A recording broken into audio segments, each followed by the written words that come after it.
Gaming and streaming from the same PC can be tough, and if you're experiencing weird performance issues while doing this, I have an answer for you. Gaming PCs have gotten so much more powerful over the years that gaming and streaming from the same PC has arguably become the de facto way to stream, especially if you're leaning on your GPU to do the encoding.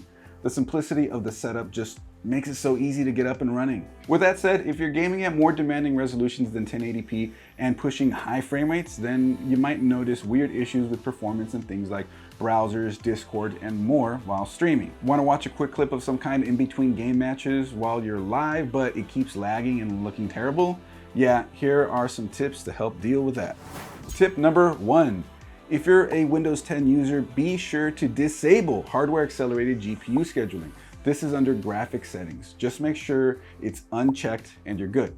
Also known as HAGs, this setting was supposed to be able to fix frame drop issues with OBS in heavily loaded GPU situations. It was just the mechanism that Microsoft and OBS went through to be able to do this, but in Windows 10 it didn't exactly work as intended, so let's just keep this off.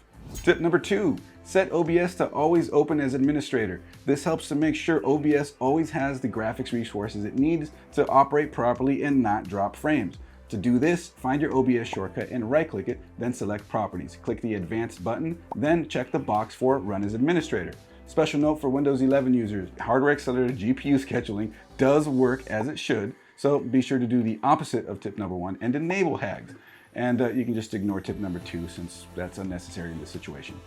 Tip number 3, disable hardware acceleration in Discord. If Discord runs oddly while you're gaming and streaming, considering many people put animated GIFs and all sorts of graphics in their channels, this could also be competing with your GPU's power. Go into Settings, click Advanced, then uncheck the setting for hardware acceleration. Tip number 4, similar to disabling hardware acceleration in Discord, do the same thing for the web browsers that you use.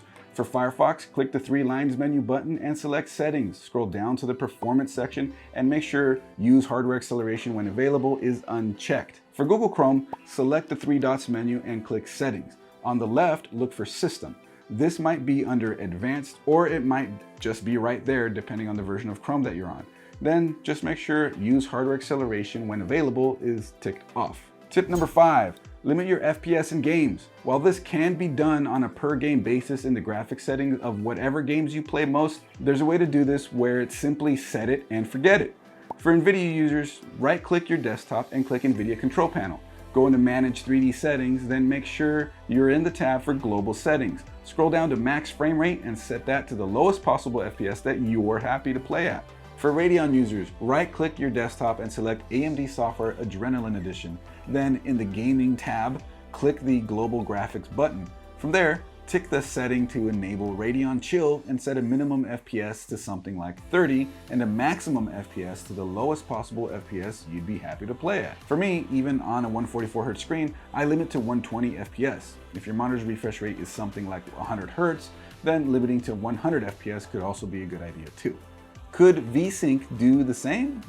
Kind of, but this way it doesn't have the kind of drawback VSync might have. You will need to experiment with this one to find a happy medium though. The reason I advocate for limiting your FPS is that it will help ensure enough GPU horsepower is left over for other things. Everything that runs graphics is asking for something from your GPU, and making sure your GPU has enough headroom to accommodate for all of that is the surefire way to help. The reason I advocate for disabling hardware acceleration in web browsers and Discord is because they will no longer try to offload rendering of things like YouTube videos, streams, or any other kind of video playback to the GPU. Again, the GPU can only do so much, so if you have a high core count CPU, then let it do some of the work too. Know what I mean?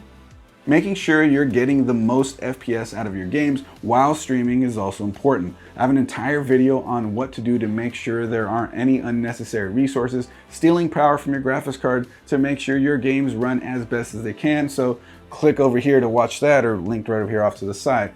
And there you go. If you like this video, you know what to do. Hit that subscribe button and that bell so you don't miss a single upload. Also, I stream to Twitch every Friday at 8 p.m. Pacific over at twitch.tv/CoalitionChris. So if you want to talk more PC hardware, tech, and streaming and stuff like that, feel free to stop by, drop a follow, and let's talk tech. I hope you found this video useful, entertaining, or otherwise informative. My name is Chris, and I've been your stream technician. I'll see you in the next one. We're done.